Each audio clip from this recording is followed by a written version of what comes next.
Let's go. Let's go. Let's go. Let's go.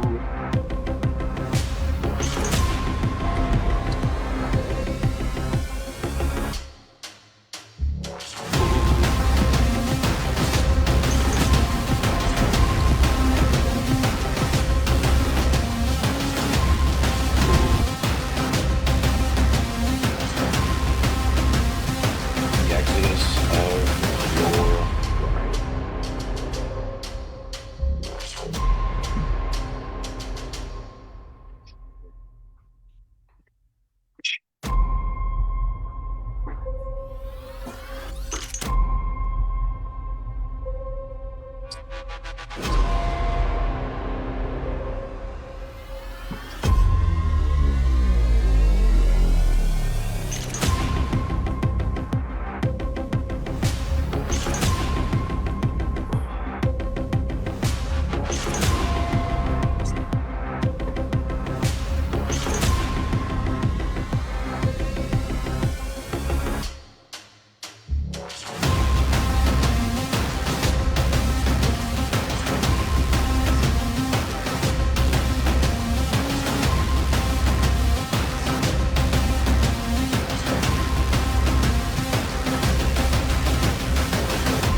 Greetings, Internet. We are live with episode number 90 of Voices of Revival. As we dive into episode number 90 of Voices of Revival, it is also part one of the Exodus Shred. What is the Exodus Shred, you may ask? Well, over the course of the next 4 days, we are challenging people to read 10 chapters of the book of Exodus on the daily. Anyone who would do this, by the time these 4 days are up, they will have read through the entire book of Exodus. Additionally, we are diving into a live cast every night for tonight and the 3 nights that follow at 10 p.m. Eastern Standard Time to discuss the material that we are reading over. So, yeah. Tonight we are joined by Eric Olson and David Coffey. We'll see a couple people rotate in and out over the next couple of days. Gentlemen, I appreciate you guys being here. We are it's like part one of the Exodus Shred. It's also episode 90. We're 10 episodes away from episode 100. I'm getting pretty that's high. Yeah. quite the feat. Yeah. Triple digits. Gentlemen, how has your guys' weekend been?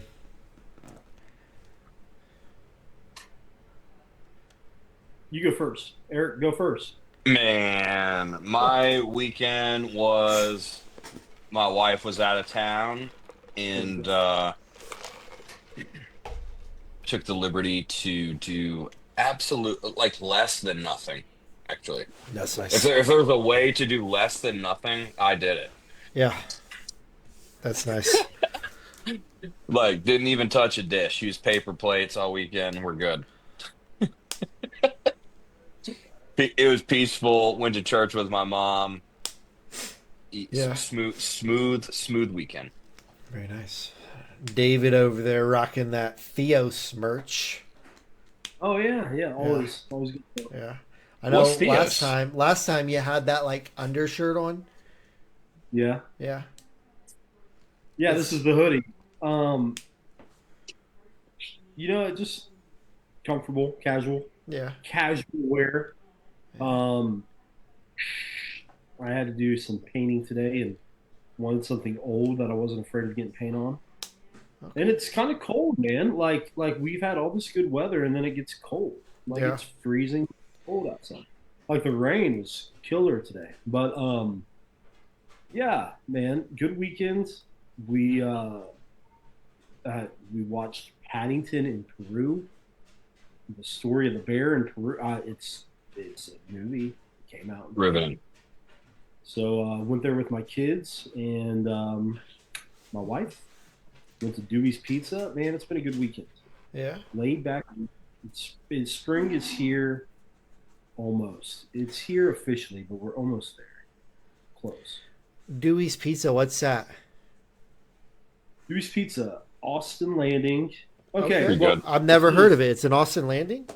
yeah, this is what we're gonna do. Eric, yell at Heather and tell her to write down these dates. I'm not gonna name any dates, but just yell at her. Brad, scream upstairs and say, "Hey, triple date, Dewey's Pizza, Eric, David, Do a Brad, live podcast. and their wives going to Dewey's. We're gonna do it. We're gonna have to do it. Sounds good. I'm No, in. Actually, you know what? Heather brought that up. She said we all need to do something with the wives. She actually brought that up. She's watching right now, so Yeah. she's probably gonna pop in the chat. well, Confirm it. I am an oracle of God. Yeah. Like Moses, I am a leader. I'm a priest. I'm a prophet. I'm both. I'm all three. Yeah, let's do it. Triple date. Get Haley on board. Haley, Haley, Yeah, Haley. yeah. Dewey. That is the exodus of my diet will be at Dewey's. That's how that'll go, I guess. Don't give up on it. No. Hey, I had Napoli's from Miamisburg. On that actually is not. Napoli's is good. I've never had it. I'd say it's mid tier plus. It's Yeah. not like top tier, but it's definitely above. Like Papa John's is like an all time fave, but that's mid. It's Yeah. very mid. But Napoli's was like mid tier, like plus above Where's it. Where's that But at? but I'm not even familiar with it. I've never even heard it's of it. on the same road Kroger's is on in Miamisburg on Oh, Heineke okay, Road. okay, okay. I think I know what you're talking about now. Yeah. Napoli's is okay. Like Papa John's is it's the trash. You know what Yeah. you're getting with Papa John's. And you don't expect anything else. You know you're going to pay $10 for a pizza, and you know you're going to feel like crap afterwards. But you're going to get some okay flavors. Okay, like it's not bad. You get the Napoli, pepperoncinis. Napoli's, I think, because you have to say over the course of ordering Napoli's, you have to say Napoli's like 3 or 4 times. Hey, honey, I'm going to order some Napoli's. Honey, well, hey, is this Napoli's? Hey, yeah, I like this. Hey, baby, I got to go pick it up from Napoli's. It feels more Italian. I don't know if it is, Like but, real. It's but because definitely you're fun to say. yeah, by the time you leave Napoli's, you're thinking about like mob people you want to do hits on. You know, Like, I don't. I actually It's, don't get Italian vibes. The vibe I get from it, it's like Greek, like ancient Greek. You know, like I could see that Napoli is being like a literally a city gladiator. in You know, Italy. I could- don't I'm looking it up. Oh, yeah, it is. Naples. Oh, it's Naples, Italy. So I stand corrected. Napoli is not Naples. Hey, I just saw this. I'm gonna share it before you going. There was that TV show with Doug and Carrie. Can't remember the TV shows, but Queens. King of Queens and Arthur. So Carrie left them by themselves for the weekend, and Doug is going to order a pizza. And Arthur comes upstairs. He's like, I got this great place down the street. You got to let me call him. It's called Domino's. And he just literally said Domino's, like, but he just said it Domino's, and he was like hyping it up. It's just like, it's really good. I know the people there, and like Doug figured it out through the course of like a couple different like he said, "Are you talking about Domino's?" He called it Domino's. I don't You know. know, what a good joke. I Back mean, when if you TV say was it, good. you pronounce it right. It makes it more special, right? Domino's. Like it's not Chipotle, Yeah. it's Chipotle. Chipotle. Yeah, it means something different. Pizza places, though, they're like, I am like Ron's ride or die. You guys have Ron's Ron's is downtown? good. Ron's is decent. Yeah. What's that face, David? You don't like Ron's? I mean, hey, it's like for me. So a lot of people say when you grade things in your life, grade them 1 through 10, no 7. 7's kind of the easy point to grade things. So you got to make that distinction between 6 and 8. Ron's is going to go 6. I'm not going to give it the 8. I'm going to go 6 with Ron's. It's 6. It's a 6. It's got a 3.4 on Google. And you know what a 3.4 on Google is? That's a Napoli's has 4.8. that's a 6.8, and that's as close to a 7 as you can get. So it's a 6, man. I mean, people are entitled to their opinions even when they're wrong. It's okay. It's okay. My favorite pizza though, before we get over this, I think you have to go. Dewey's is pretty good. I like Haha's up in Yellow Springs. Haha's is an all-time number one top favorite pizza for me. And then let's see, let's do top three real quick. Let's do Haha's. Let's go Dewey's, and then let's go Don's. Keep it Germantown. Don's Pizza. Yeah. I take it back. Ron's Pizza has 4.5 rated. Oh crap, that's a 9. There you go. People are entitled to their opinions even when they're right. Chris, what's my third favorite pizza?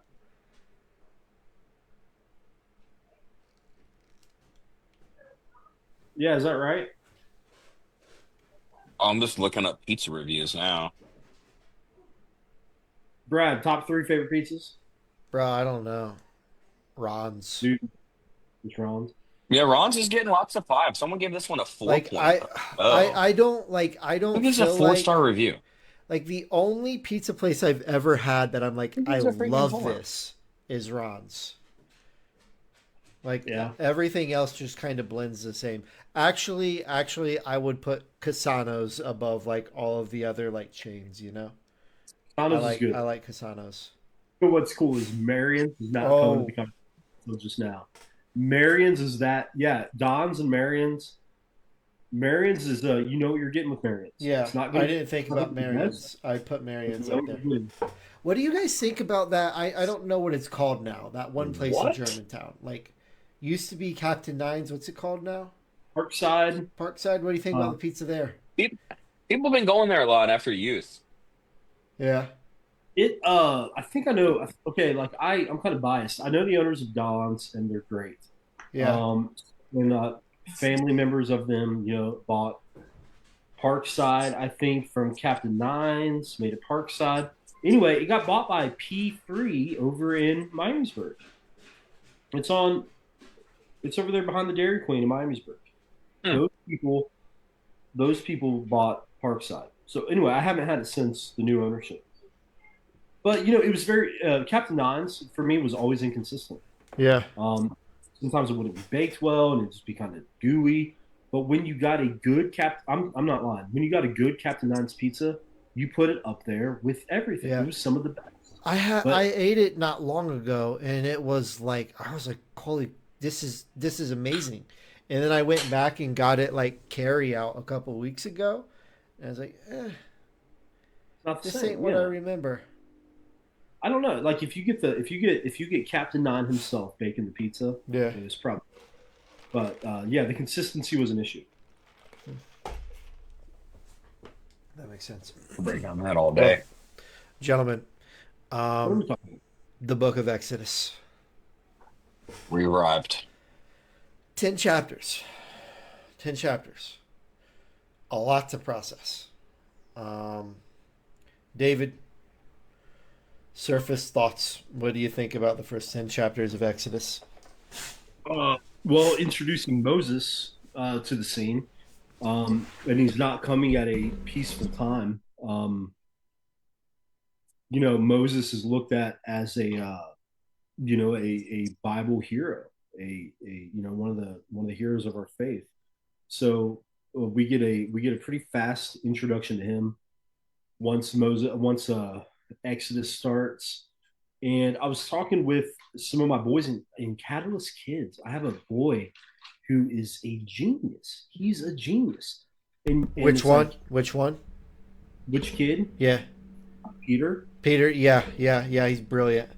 Peter's amazing. I love this kid. And I was looking for him at church today. I was going to have him sit by me. So anyway, we're talking about Passover, and one of the teachers is up there, and he's Mike. He's great with the kids, man. Loves the kids.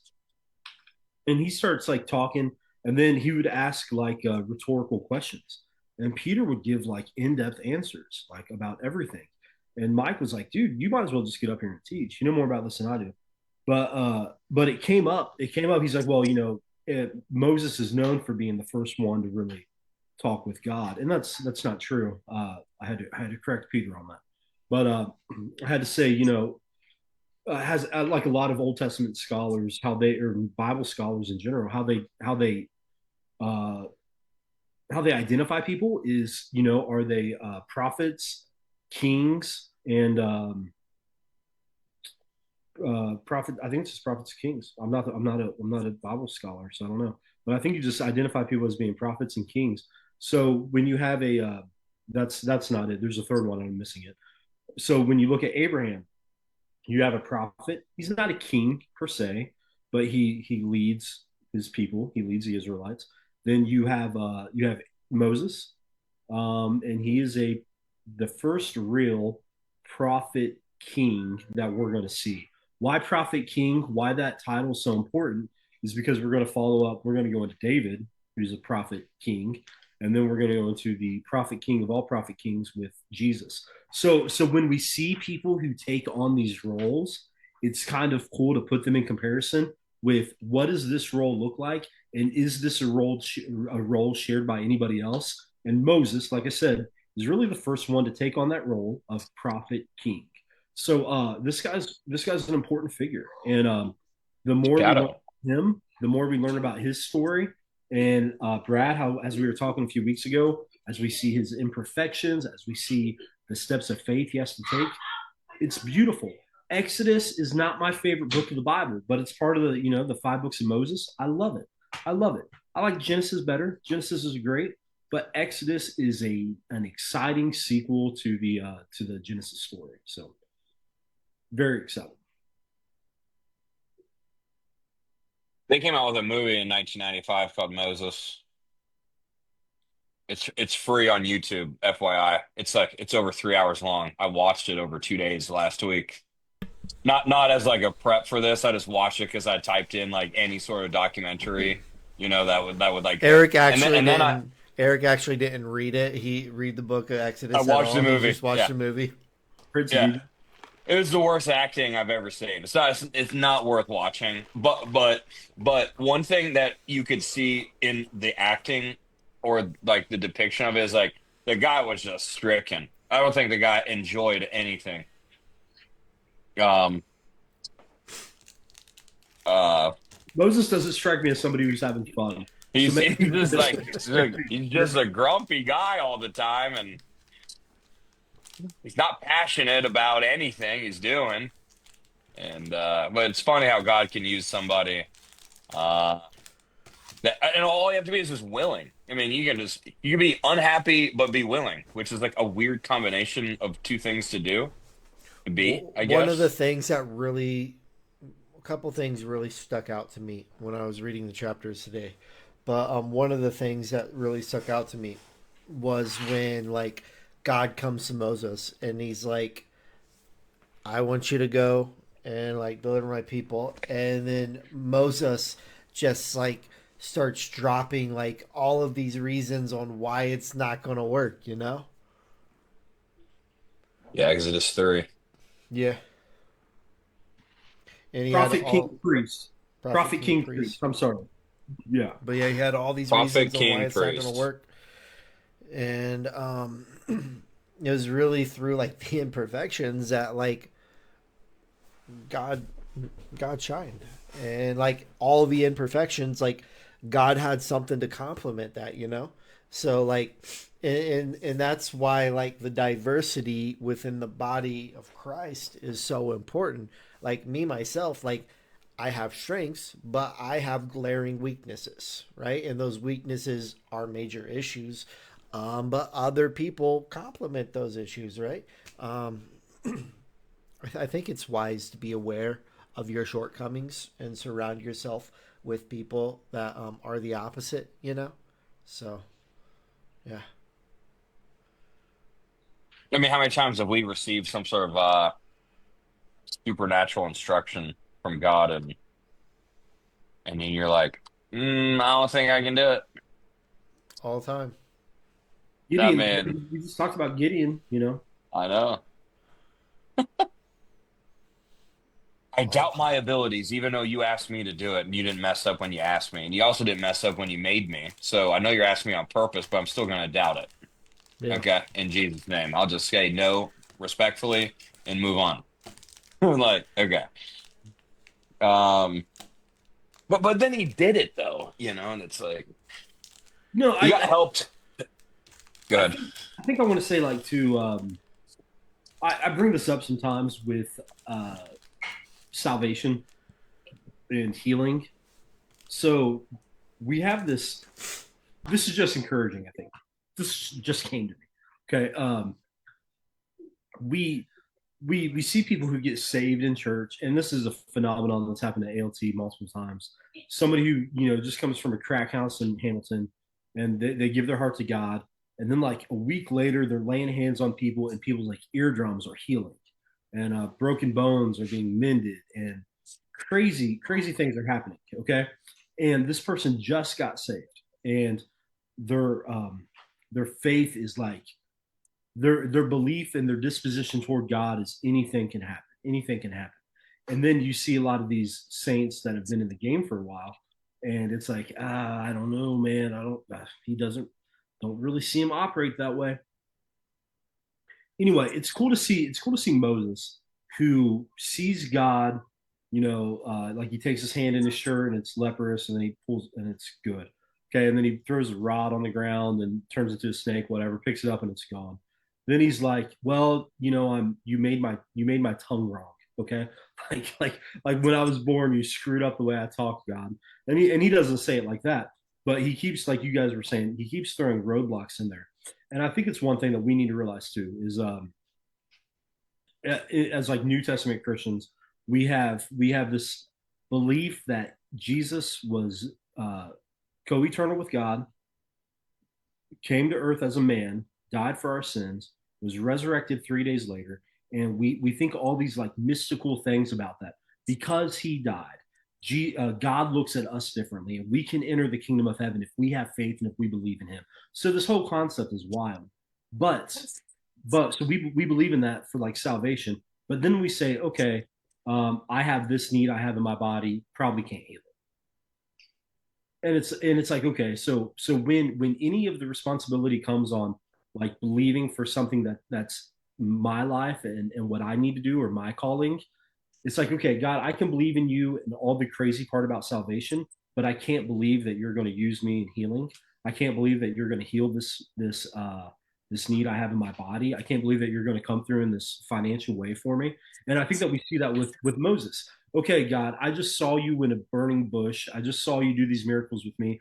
It's obvious that you can do that, but I'm going to choose not to have faith that you can use me to lead for a greater purpose. You know what I mean? So, like, I guess what I'm saying is that's the first time I've really connected those two. Something that we deal with today as Christians. God, I can believe in you for salvation, but God forbid I believe in you for healing. That's crazy. And then Moses doing something similar back then. Yeah, of course, God, you do these crazy things with a burning bush. How do you expect me to lead people out of Israel? It's not the same. And it's like, okay, it's like your thoughts about God are probably wrong at this point. I think we do this thing where like, hang on, let me back up a moment. I think we have all seen God do absolutely amazing things, right? Like we've seen the supernatural. We have seen God move in impossible ways. We've seen healings, we've seen miracles, we've seen things that defy like the laws of the world, right? We've seen God do the impossible. But I think when we're in the moment where our faith is tested, it's easy to shake, right? Like we're human, we're flesh. So we have so practical example from like my own life this past weekend. So we've had one. So we've had two vehicles, right? We've two vehicles. One of them broke down. Okay, one of our vehicles broke down, and we're in the process of getting a new one.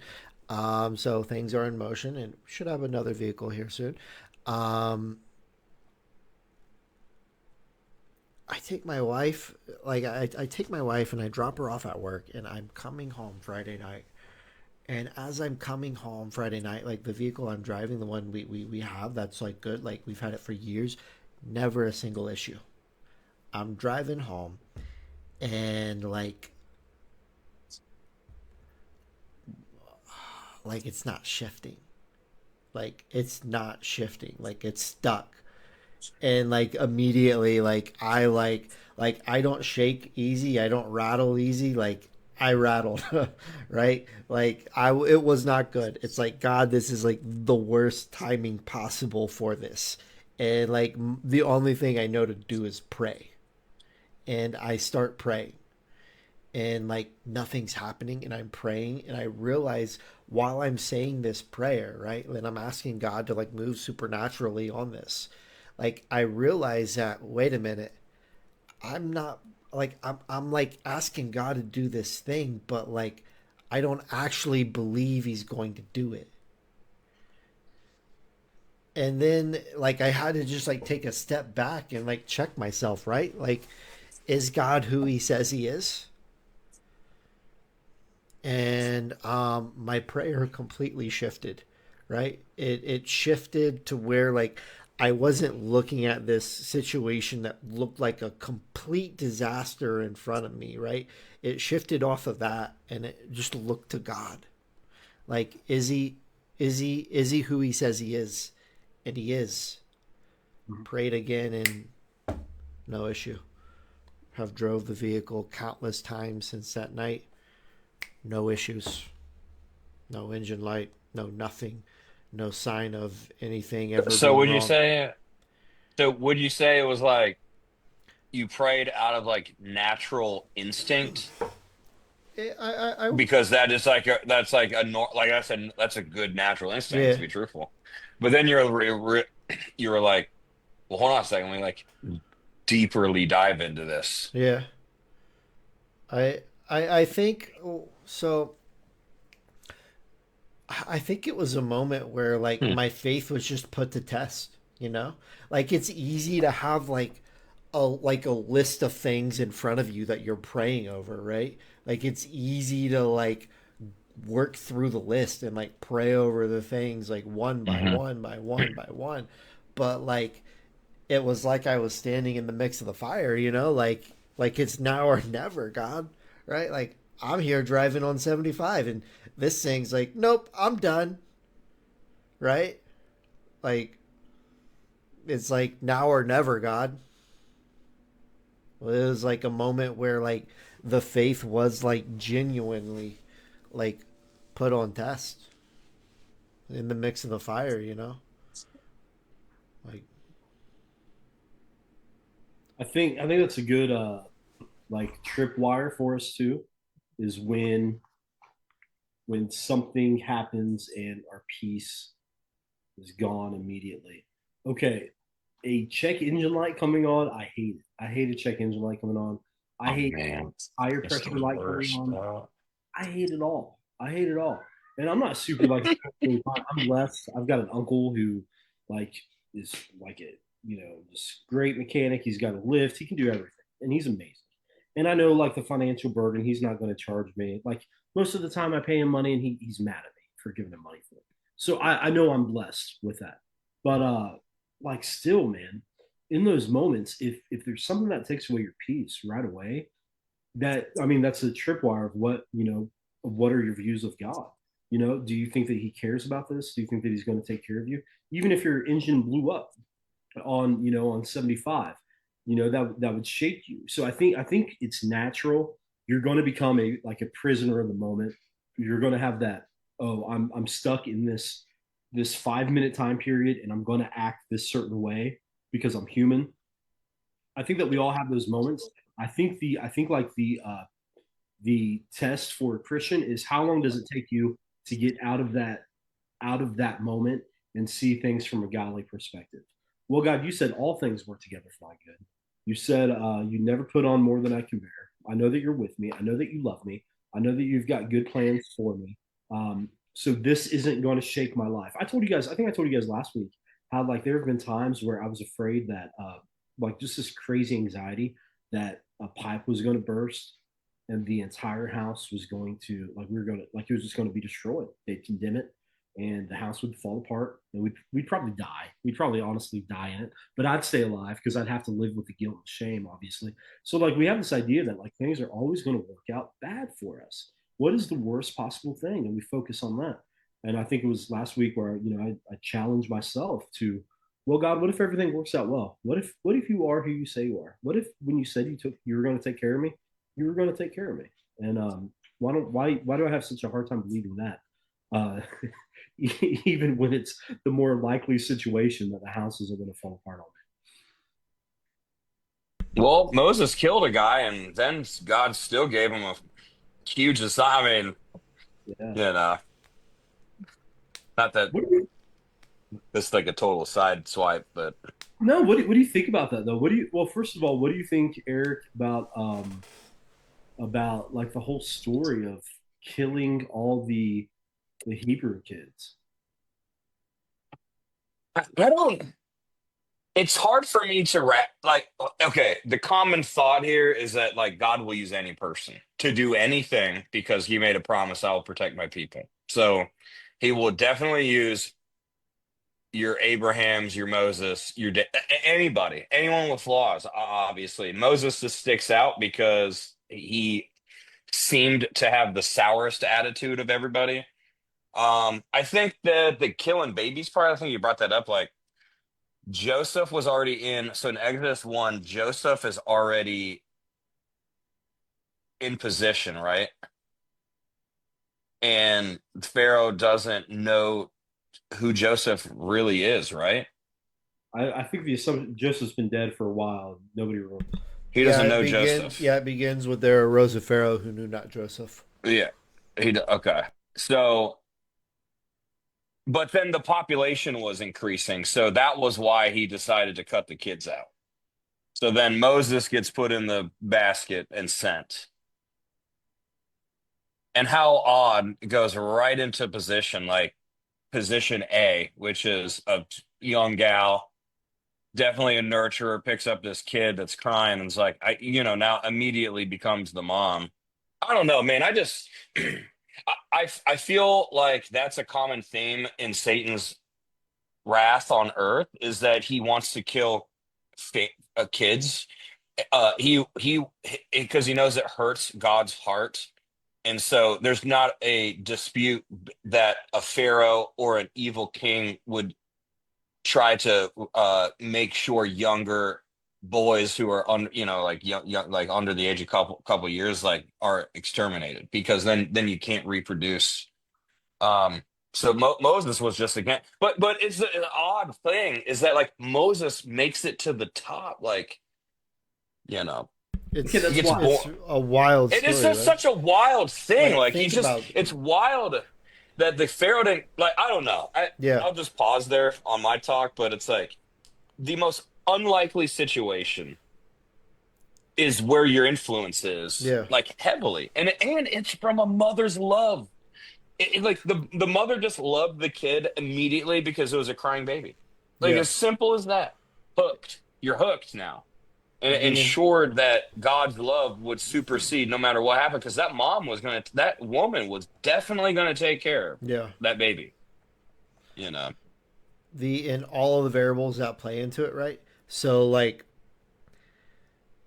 the Pharaoh's daughter finds Moses, takes Moses as her own, right? And she sends for a nurse to like come and tend to the baby. And it just so happens the nurse that is retrieved is Moses's blood mother, his real mother. Like like think about that, right? Like God is like exceedingly above like capable like doing anything that we think or imagine, right? Like the mother gives up Moses to save Moses, but then like God puts Moses in the throne room and her in the throne room as well. The enemy bends over backwards to destroy and bring to ruin what God is attempting to do. Little does he know, he's just creating footstools or he's steps to like the plan of God and everything that God has in place. Backing up a little bit, talking about like the beginning of the book of Exodus. I love the beginning of the book of Exodus, right? Like, talks about how, like, there arose a Pharaoh who knew not Joseph. And, like, when we were kind of, you or Eric, you're kind of talking about, like, the specifics on why the Pharaoh is, like, doing the things he's doing. If you look at the text, it says that there arose a Pharaoh who knew not Joseph, and he was basically afraid of what the Israelites could become. He's not afraid of what they were, but he was afraid that they would continue to grow and multiply and join the enemies of Israel and basically become more and mightier than they. And it talks about how the Pharaoh goes and he basically like gathers his like counselors and like they scheme together a plan to kind of like be a foot like a boot on their throat, right? Um, I And think they that built some cities, yeah, I think just that enslaved like them. I don't know if there's like a more clear picture of like the schemes of the enemy than that, right? Like the enemy sees like someone like give their life to God, and like David was talking about how like how many times have we seen like a new Christian just like full of faith like praying and God just does like ridiculous things, right? And like the enemy sees that and like what's the enemy's response? The enemy's response is I see them for what they are, but I see what they can become. And we can't let that happen. And so the enemy deals wisely, like the Pharaoh did, and creates a scheme to ultimately still kill and destroy what God is attempting to do. Little does he know, in the end, all things work out together for the good of those who love God. And just like how the plan of Pharaoh to kill all the babies, right? It created this scenario where Moses is in the throne, you know? Also, how unique it is as he gets older, he sees the unjust and then gets enraged that and kills someone, bullying, picking on.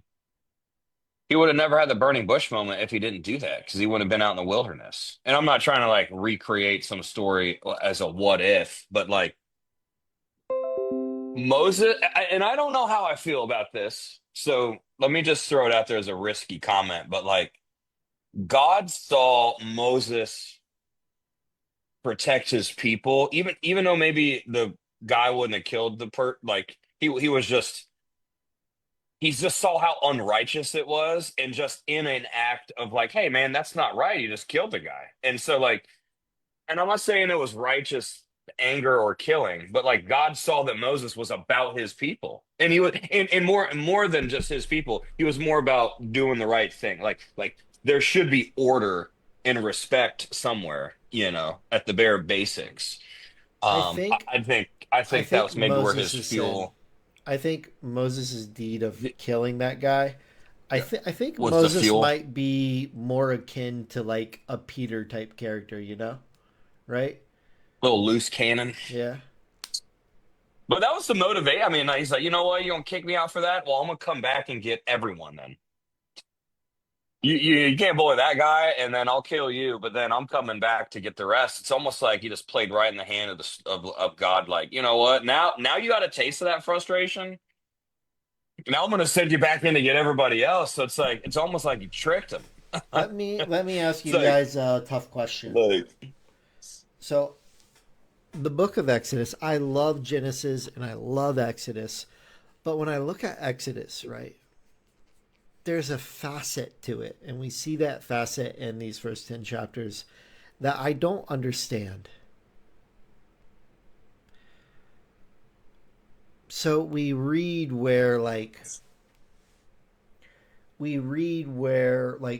it says that God hardens Pharaoh's heart, right?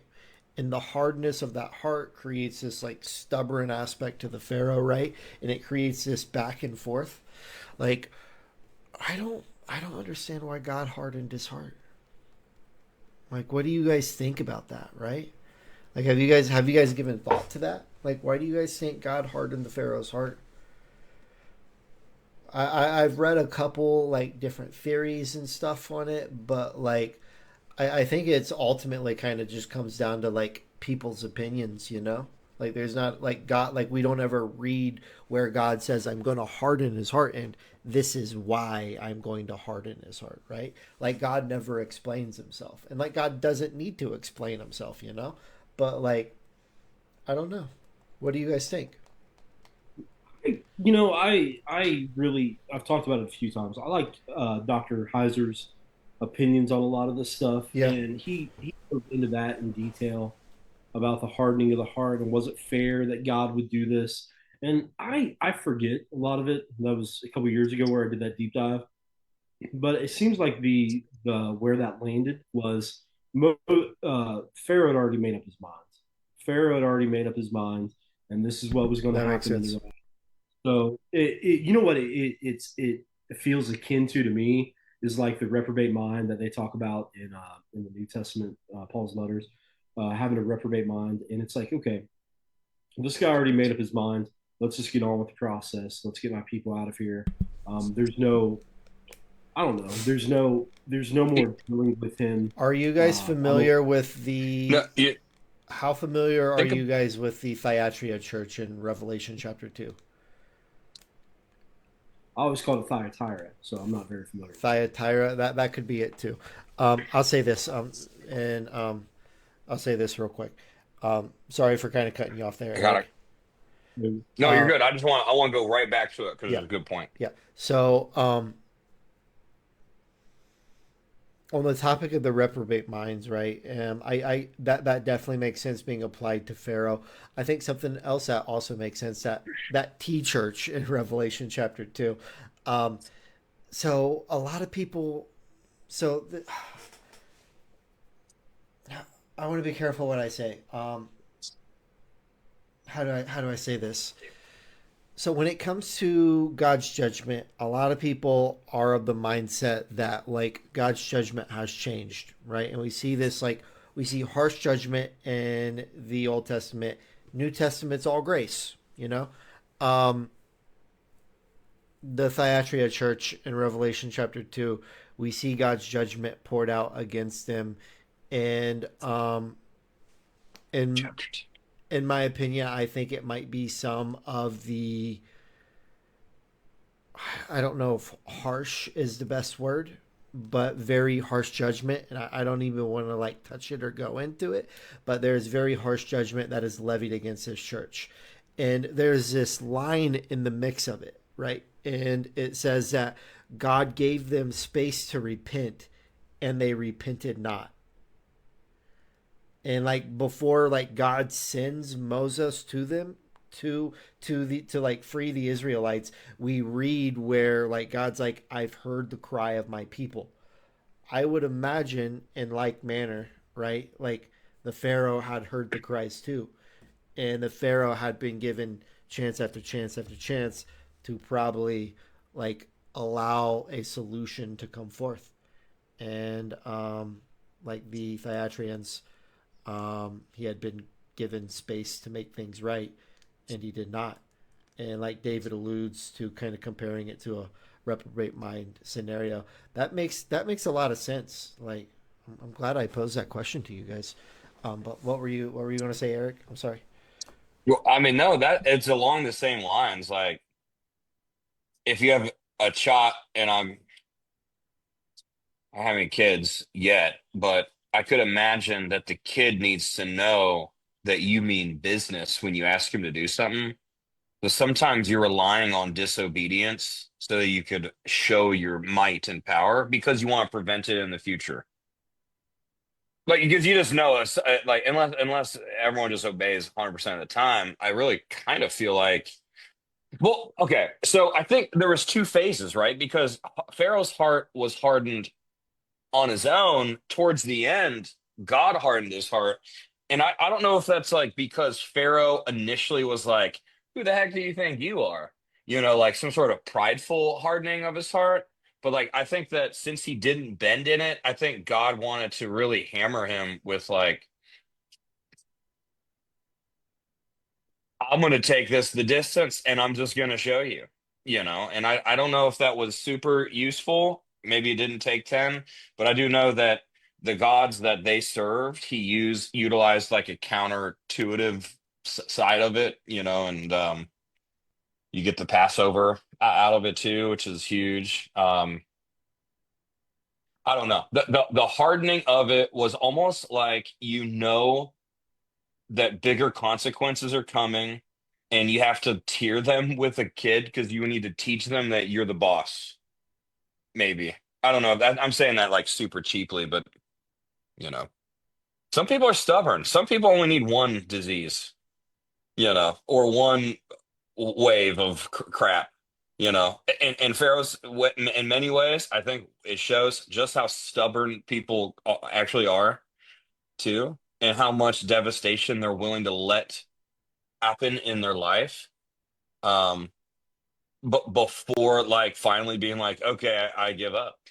And he still changed his mind. I'm like, from the Pharaoh's perspective, he did let everyone go, but then he went after him. So it's like, you could even help yourself once you had made the mind. You're so double-minded that you let everyone go, but then you chase after him also. And it's like, this dude was just due for.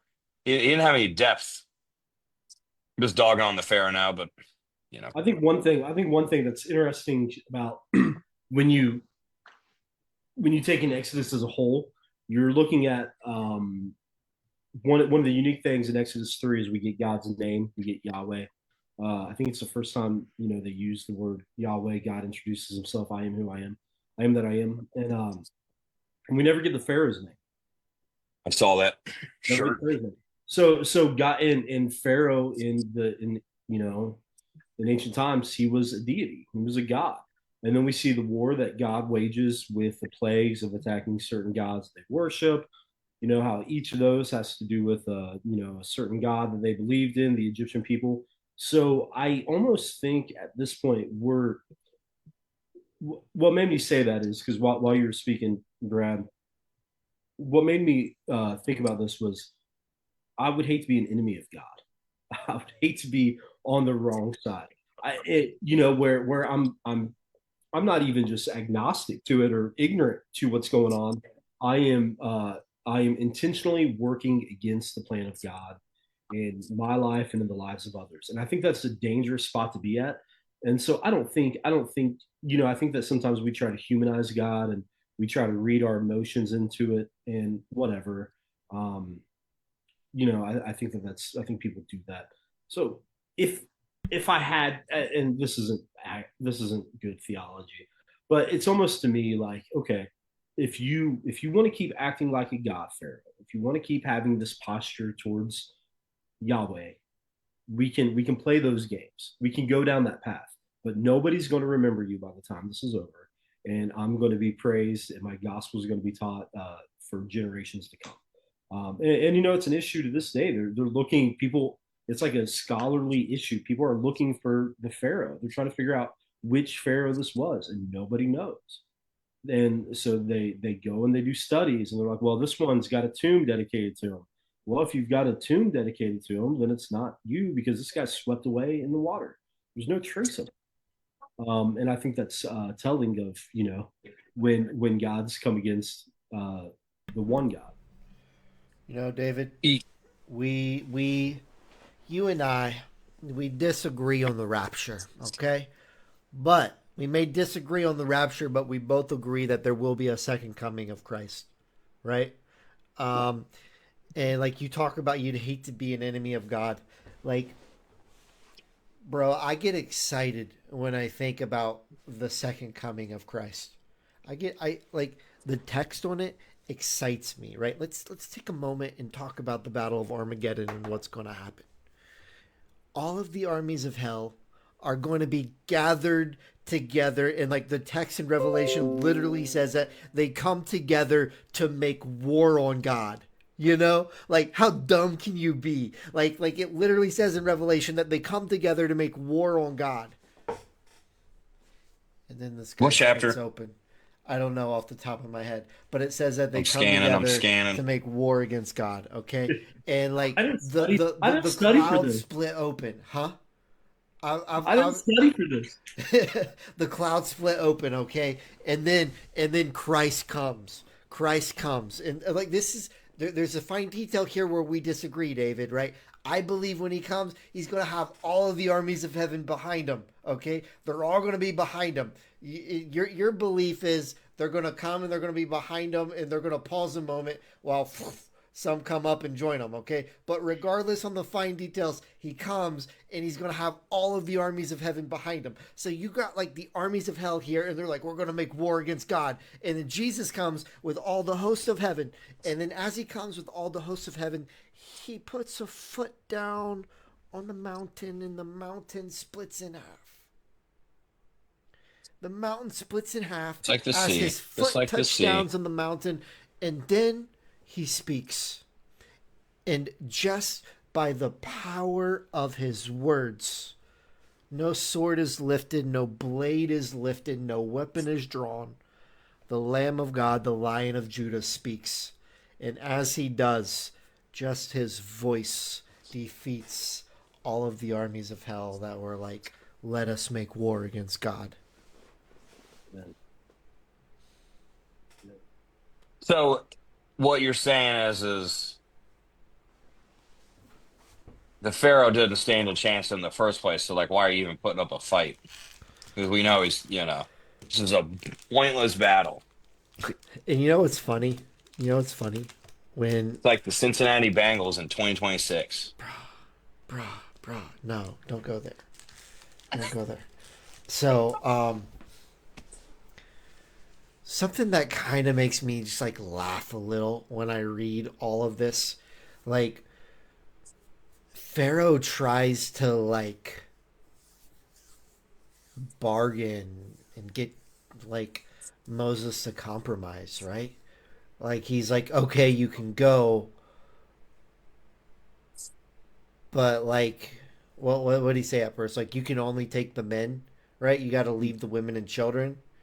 And then he's like, okay, you can take the women and children, but like, you can't take your livestock, Like Pharaoh. He's trying to barter with him. Yeah, he's trying to like barter with him and compromise. There is no compromise with God. He does not compromise.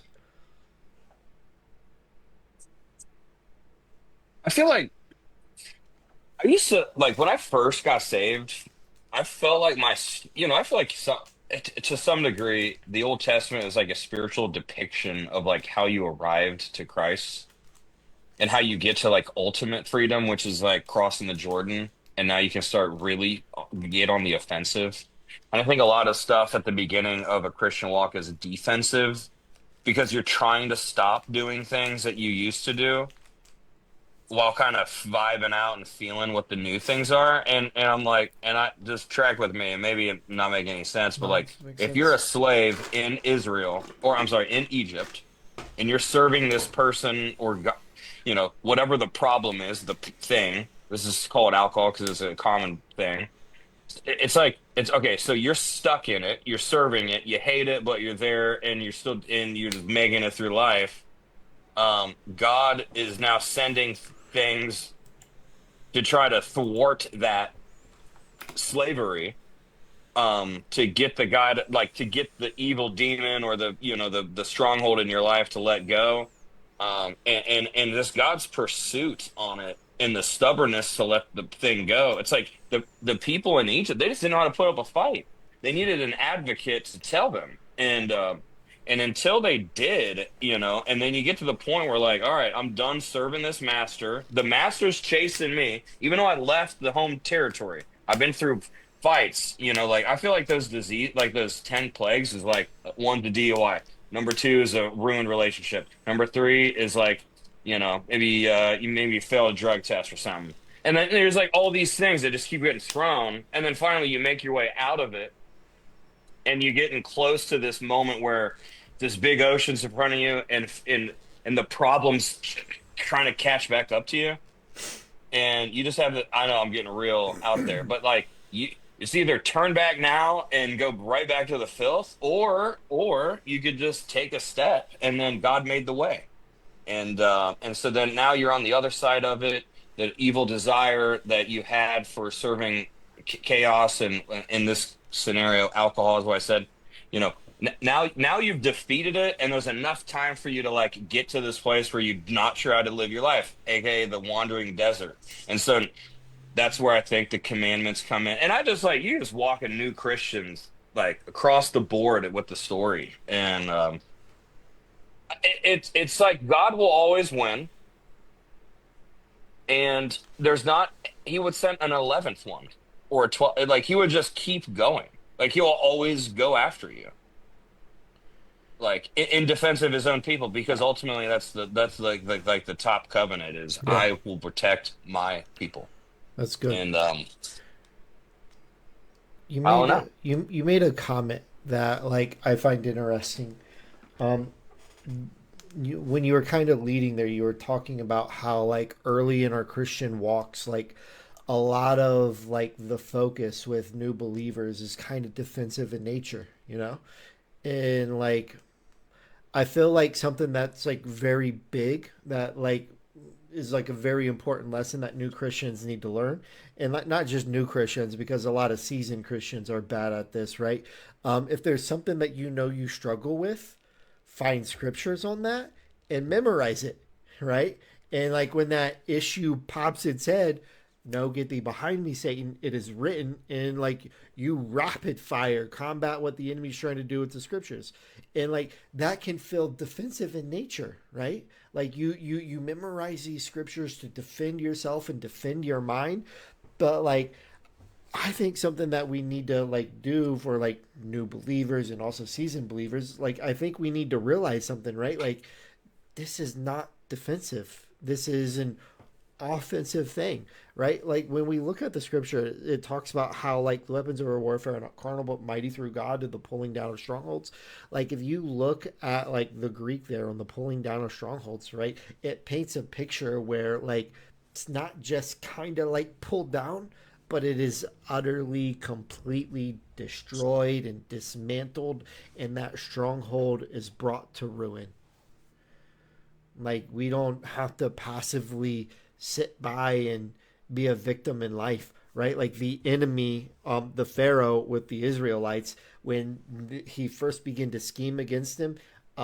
I don't know how modern translations word it. I've cut my teeth on the King James, you know. So, in the King James, it says that they had set taskmasters over the Israelites, right? So basically, like slave masters, and sometimes it can feel like we're slaves to like a slave master that the enemy has placed in our life, but through the power of Christ, that thing it is brought down, right? The will of God is for that thing to be brought down, brought to ruin, you know. But yeah, gentlemen, we have been at this for I believe like an hour now. So David, would you care to kind of take a moment and speak your heart and close this out, my guy? Yeah, I wanna say this too. I wanna add this to the conversation. And in closing, um, we look at the first 10 chapters of Exodus tonight, and we see the rising of a hero Moses. But again, it's against all odds. Against all odds. The the uh, the order of the king was Pharaoh was to kill all Hebrew males. Um, so it doesn't start off well, and Not looking good. yeah, the midwives. If you look at the word for birthing stool, it's only used one other time in Scripture. It's used in Jeremiah, and it's the same word they use for potter's wheel. A lot of people think that that means that when the midwives would go and see the Hebrew women, that the baby wasn't even they weren't even in birth yet. It wasn't. Some people think it's a stool that they sat on and they pushed the baby, whatever they held onto these rocks. Um, the idea a lot of people have is that this was like a practice they had where they could tell before the baby even came out if it was a male or female, and how unlikely is it that two Egyptian midwives would lie and say that the Hebrew women have their babies too fast, they're too powerful, we can't stop them, these babies are coming out. Um, so Moses, when he's looking back on his life, he can say that's one miracle. I had the enemy's own people was on my side. And then when we look at his mom putting him in the water, miracle number two, I was found. I didn't die. Not only was I was found by one of the Pharaoh's daughters, The right person. and I was raised by my mom. Raised, so miracle number two. Okay. Now remember, everything looks bad. You have hell. You're fighting hell. So use this in your own life. Look at the odds. Look at the stacks. Think about Genesis. Think about you. Think about Exodus. The odds are stacked against you. And God made a way once. He made a way twice. You've done something that you think you are disqualified from God's goodness to you, disqualified from God's favor to you. You make a mistake as an adult, and you literally go to the wilderness for what is it, 40 years, 30 something years. Okay. God's disqualified you. Nope. God's better than you think he is. He's going to meet you in the desert in a burning bush, and he's going to do what he promised he was going to do to you, and he's going to fulfill the promise that he gave to your ancestors, and he's going to use you, as imperfect as it is, as ominous as it seems, with hell coming against you in a massive way. God is going to fulfill his promise in your life. And I want to end by going to the New Testament. Brad, this is in line with what you were saying. When Jesus is talking to Peter, he's on a mountain that was traditionally used for idol worship, for glorifying the enemy in your life. Okay, so Jesus is talking to Peter, and he says, "On this rock," talking to Peter, "on this rock I will build my church, and the gates of hell shall not prevail against it." And we look at that as a lot of times, for whatever reason in our mind, we look at that as a defensive posture. The gates of hell shall not prevail. Almost like in my mind, I know this was true for me, and that's why when I heard this, this revelation, it's like, oh, clicked. We almost look at it as if the gates of hell are expanding. But when they come to you, they're not going to prevail. They're not going to prevail against it. But no, gates don't typically move.